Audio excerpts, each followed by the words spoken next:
जय श्री सद्गुरु देवाय नमः। जय श्री गणपति देवाय नमः। ओम नमो भगवते वासुदेवाय नमः। श्रीमद् भागवत महापुराण चतुर्स्कंद 10वां अध्याय। उत्तम का मारा जाना, ध्रुव का यक्षों के साथ युद्ध। श्री मैत्री जी कहते हैं, विदुर जी, ध्रुव ने प्रजापति शिशुमार की पुत्री भ्रमी के साथ विवाह किया। उससे उनके कल्प और वत्सर नाम के 2 पुत्र हुए। महाबली ध्रुव की दूसरी स्त्री वायुपुत्री इला थी। उससे उनके उत्कल नाम के एक पुत्र और एक कन्या रतन का जन्म हुआ। उत्तम का अभी विवाह नहीं हुआ था कि एक दिन शिकार खेलते समय उसे हिमालय पर्वत पर एक बलवान यक्ष ने मार डाला। उसके साथ उसकी माता भी परलोक सिधार गई।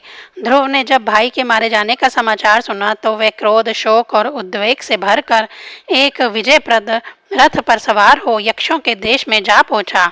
उन्होंने उत्तर दिशा में जाकर हिमालय की घाटी में यक्षों से भरी हुई अलकापुरी देखी। उस समय अनेकों भूत प्रेत पिशाच आदि रुद्र अनुचर रहते थे। विदुर जी वहां पहुंचकर महाबाहु ध्रुव ने अपना शंख बजाया तथा संपूर्ण आकाश और दिशाओं को गुंजा दिया। उस शंख ध्वनि से यक्ष पत्नियां बहुत ही डर गईं।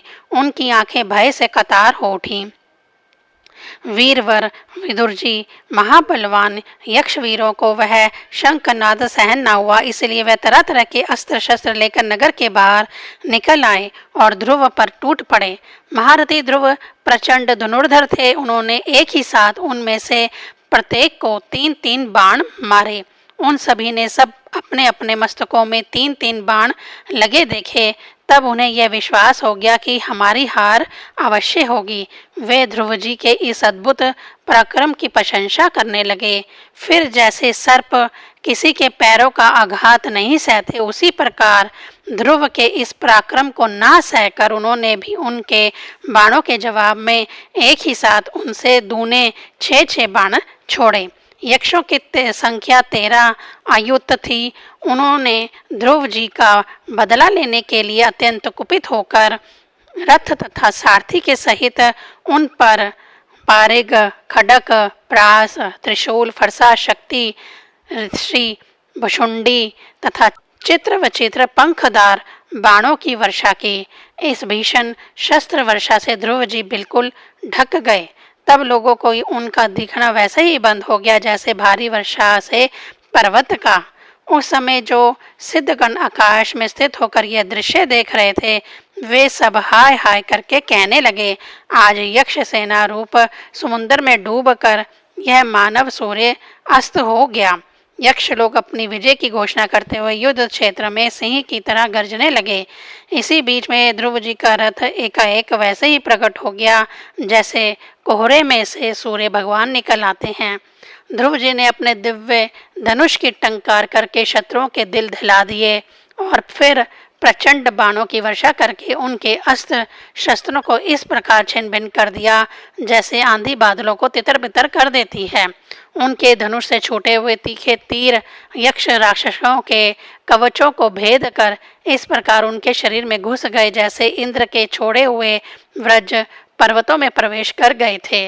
विदुर जी, महाराजा ध्रुव के बाणों से कटे हुए यक्षों के सुंदर कुंडल मणित मस्तकों से, सुनहरी ताल वृक्ष के समान जांघों से, वल्या विभूषित बाहुओं से, हार, भुजबंद, मुकुट और बहुमूल्य पगड़ियों से पटी हुई वह वीरों के मन को लुभाने वाली समर भूमि बड़ी शोभा पा रही थी। जो यक्ष किसी प्रकार जीवित बचे, वे क्षत्रिय प्रवर ध्रुव जी के बाणों से प्राय अंग अंग छिन्न भिन्न हो जाने के कारण युद्ध क्रीड़ा में सिंह से परास्त हुए ना गजराज के समान मैदान छोड़कर भाग गए। नरश्रेष्ठ ध्रुव जी ने देखा कि उस विस्तृत रणभूमि में अब एक भी शत्रु अस्त्र शस्त्र लिए उनके सामने नहीं है, तो उनकी इच्छा अलकापुरी देखने की हुई, किंतु वे पुरी के भीतर नहीं गए। ये मायावी क्या करने चाहते हैं इस बात का मनुष्य को पता नहीं लग सकता। सारथी से इस प्रकार कहकर वे उस विचित्र रथ में बैठे रहे और शत्रु के नवीन आक्रमण की आशंका से सावधान हो गए। इतने में ही उन्हें समुद्र की गर्जना के समान आंधी का भीषण शब्द सुनाई दिया तथा दिशाओं में उठती हुई धूल भी दिखाई दी। एक क्षण में ही सारा आकाश मेघमाला से घिर गया। सब और भयंकर गड़गड़ाहट के साथ बिजली चमकने लगी। निष्पाप विदुर जी, उन बादलों से खून, कफ, ईव, विष्ठा, मूत्र एवं चर्बी की वर्षा होने लगी और ध्रुव जी के आगे आकाश से बहुत से धड़ गिरने लगे। फिर आकाश में एक पर्वत दिखाई दिया और सभी दिशाओं में पत्थरों की वर्षा के साथ गदा, परिघ, तलवार और मूसल गिरने लगे। उन्होंने देखा कि बहुत से सर्प वज्र की तरह फुंकार मारते रोषपूर्ण नेत्रों से आग की चिंगारियां उगलते आ रहे हैं। झुंड के झुंड मतवाले हाथी, सिंह और बाघ भी दौड़े चले आ रहे हैं। परले काल के समान भयंकर समुद्र अपनी उत्ताल तरंगों से पृथ्वी को सब ओर से डुबोता हुआ बड़ी भीषण गर्जना के साथ उनकी ओर बढ़ रहा है। क्रूर स्वभाव असुर ने अपनी आसुरी माया से ऐसे ही बहुत से कौतुक दिखलाए जिनसे कायरों के मन कांप सकते थे। ध्रुव जी पर असुरों ने अपनी दुस्तर माया फैलाई है, यह सुनकर वहां कुछ मुनियों ने आकर उनके लिए मंगल कामना की। मुनियों ने कहा, उत्तानपाद नंदन ध्रुव, शरणागत भय भंजन शरणापाणी भगवान नारायण तुम्हारे शत्रुओं का संहार करें। भगवान का तो नाम ही ऐसा है जिनके सुनने और कीर्तन करने मात्र से मनुष्य दुस्तर मृत्युओं के मुख से अनायास ही बच जाता है। 10वां अध्याय संपूर्ण। 11वां अध्याय स्वयंभू मनु का ध्रुव जी को युद्ध बंद करने के लिए समझाना। श्री मैत्री जी कहते हैं, विदुर जी, ऋषियों का ऐसा कथन सुनकर महाराजा ध्रुव ने आचमन कर श्री नारायण के बनाए हुए नारायण अस्त्र को अपने धनुष पर चढ़ाया। उस बाण के चढ़ाते ही यक्षों द्वारा रची हुई नाना प्रकार की माया उसी क्षण नष्ट हो गई। जिस प्रकार ज्ञान का उदय होने पर अविद्या आदि क्लेश नष्ट हो जाते हैं। ऋषि पवर नारायण के द्वारा आविष्कृत उस अस्त्र को धनुष पर चढ़ाते ही उससे राजहंस के से पक्ष और सोने के फल वाले बड़े तीखे बाण निकले और जिस प्रकार मयूर के कारव करते वन में घुस जाते हैं, उसी प्रकार भयानक साय साय शब्द करते हुए वे शत्रु की सेना में घुस गए। उन तीखी धार वाले बाणों ने शत्रुओं को बेचैन कर दिया। तब उस रणांगन में अनेकों यक्षों ने अत्यंत कुपित होकर अपने अस्त्र शस्त्र संभाले और जिस प्रकार गरुड़ के छेड़ने से बड़े बड़े सर्प फन उठाकर उनकी ओर दौड़ते हैं, उसी प्रकार वह इधर उधर ध्रुव जी पर टूट पड़े। उन्हें सामने आते देख ध्रुव जी ने अपने बाणों द्वारा उनकी भुजाएं, जांघें, कंधे और उदर आदि अंग प्रत्यंगों को छिन्न बन कर उन्हें उस सर्वश्रेष्ठ लोक यानी सत्यलोक में भेज दिया, जिसमें ऊर्ध्वरेता मुनिगण सूर्य मंडल का भेदन करके जाते हैं। अब उनके पितामह स्वयंभू मनु ने देखा कि विचित्र रथ पर चढ़े हुए ध्रुव अनेकों निरपराध यक्षों को मार रहे हैं, तो उन्हें उन पर बहुत दया आई। वे बहुत से ऋषियों को साथ ले वहां आए और अपने पोते ध्रुव को समझाने लगे। मनु जी ने कहा, बेटा बस बस, अधिक क्रोध करना ठीक नहीं। यह पापी नरक का द्वार है। इसी के वशीभूत होकर तुमने इन निरपराधों यक्षों का वध किया है। तात तुम जो निर्दोष यक्षों के संहार पर उतर रहे हो, यह तुम्हारे कुल के योग्य कर्म नहीं है। साधु पुरुष इसकी बड़ी निंदा करते हैं। बेटा, तुम्हारे अपने भाई पर बड़ा अनुराग था, यह तो ठीक है, परंतु देखो, उसके वध से संतप्त होकर तुमने एक यक्ष के अपराध करने पर प्रसंग वंश कितने ही को ही हत्या कर डाली। इस जड़ शरीर को ही आत्मा मानकर इसके लिए पशुओं की भांति प्राणियों की हिंसा करना यह भगवत सेवी साधु जनों का मार्ग नहीं है। प्रभु की आराधना करना बड़ा कठिन है, परंतु तुमने तो लड़कपन में ही संपूर्ण भूतों के आश्रय स्थान श्री हरि की सर्वभूतात्मक भाव से आराधना करके उनका परम पद प्राप्त कर लिया है। तुम्हें तो प्रभु भी अपना प्रिय भक्त समझते हैं तथा भक्त जन भी तुम्हारा आदर करते हैं।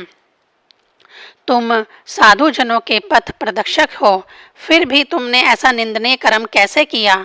सर्वात्मक श्री हरि तो अपने से बड़े पुरुषों के प्रति सहनशीलता, छोटों के प्रति दया, बराबरों वालों के साथ मित्रता और समस्त जीवों के साथ समता का बर्ताव करने से ही प्रसन्न होते हैं।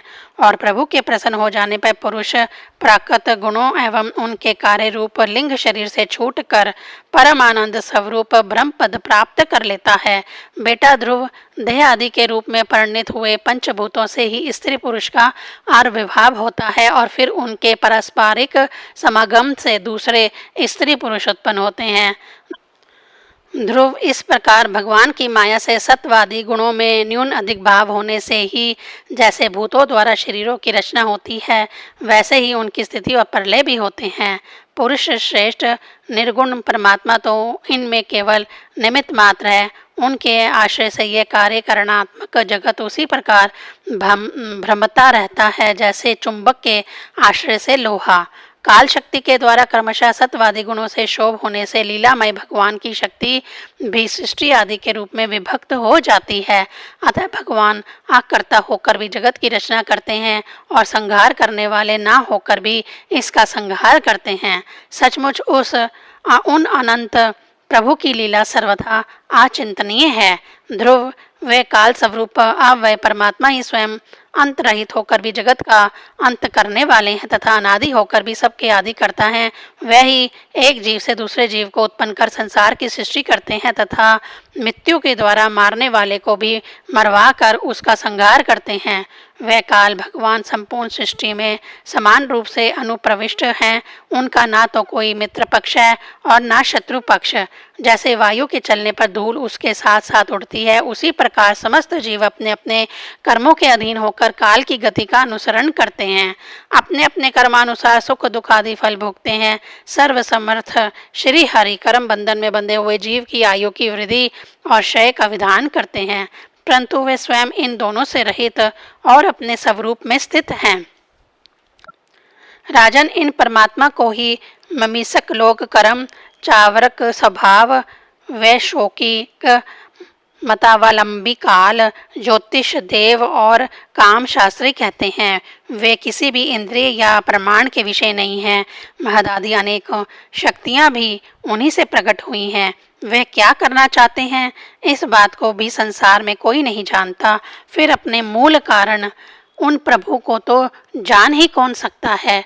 बेटा, ये कुबेर के अनुचर तुम्हारे भाई को मारने वाले नहीं हैं, क्योंकि मनुष्य के जन्म मरण का वास्तविक कारण तो ईश्वर है। एकमात्र वही संसार को रचता, पालता और नष्ट करता है, किंतु अहंकार शून्य होने के कारण इसके गुण और कर्मों से वह सदा निर्लेप रहता है। वे संपूर्ण प्राणियों के अंतरात्मा, नियंता और रक्षा करने वाले प्रभु ही अपनी माया शक्ति से युक्त होकर समस्त जीवों का सर्जन, पालन और संहार करते हैं। जिस प्रकार नाक में नकेल पड़े हुए बैल अपने मालिक का भोजा ढोते रहते हैं, उसी प्रकार जगत की रचना करने वाले ब्रह्मादि भी नाम रूप डोरी से बंधे हुए उन्हीं की आज्ञा का पालन करते हैं। वे भक्तों के लिए मृत्यु रूप और भक्तों के लिए अमृत रूप हैं तथा संसार के एकमात्र आश्रय हैं। तात, तुम सब प्रकार उन्हीं परमात्मा की शरण लो। तुम 5 वर्ष की ही अवस्था में अपनी सौतेली माता के बाग बाणों से मर्माहित होकर माँ की गोद छोड़कर वन को चले गए थे। वहाँ तपस्या द्वारा जिन हरिकृष्ण भगवान की आराधना करके तुमने त्रिलोकी से ऊपर ध्रुव पद प्राप्त किया है और जो तुम्हारे वैर भावहीन सरल हृदय में वत्सल्यवश विशेष रूप से विराजमान हुए थे, उन निर्गुण अद्वितीय अविनाशी और नित्य मुक्त परमात्मा को अध्यात्म दृष्टि से अपने अंतःकरण में ढूंढो। उनमें यह भेदभाव में प्रपंच न होने पर भी प्रतीत हो रहा है। ऐसा करने से सर्वशक्ति संपन्न परमानंद स्वरूप सर्व अंतर्यामी भगवान अनंत में तुम्हारी सुदृढ़ भक्ति होगी और उसके प्रभाव से तुम मैं मेरेपन के रूप में दृढ़ हुई अविद्या की गांठ को काट डालोगे। राजन, जिस प्रकार औषधि से रोग शांत किया जाता है, उसी प्रकार मैंने तुम्हें जो कुछ उपदेश दिया है उस पर विचार करके अपने क्रोध को शांत करो। क्रोध कल्याण मार्ग का बड़ा ही विरोधी है। भगवान तुम्हारा मंगल करें। क्रोध के वशीभूत हुए पुरुष से सभी लोगों का बड़ा भय होता है। इसीलिए जो बुद्धिमान पुरुष ऐसा चाहता है कि मुझसे किसी भी प्राणी को भय ना हो और मुझे भी किसी से भय ना हो, उसे क्रोध के वश में कभी ना होना चाहिए। तुमने जो ये समझकर कि ये मेरे भाई के मारने वाले हैं, इतने यक्षों का संहार किया है, इससे तुम्हारे द्वारा भगवान शंकर के सखा कुबेर जी का बड़ा अपराध हुआ है। इसलिए बेटा, जब तक कि महापुरुषों का तेज हमारे कुल को आक्रांत नहीं कर लेता, इसके पहले ही विनम्र भाषण और विनय के द्वारा शीघ्र उन्हें प्रसन्न कर लो। इस प्रकार स्वयंभू मनु ने अपने पोते ध्रुव को शिक्षा दी। तब ध्रुव जी ने उन्हें प्रणाम किया। इसके पश्चात वे महर्षियों के सहित अपने लोक को चले गए। 11वां अध्याय संपूर्ण। ओम नमो भगवते वासुदेवाय नमः।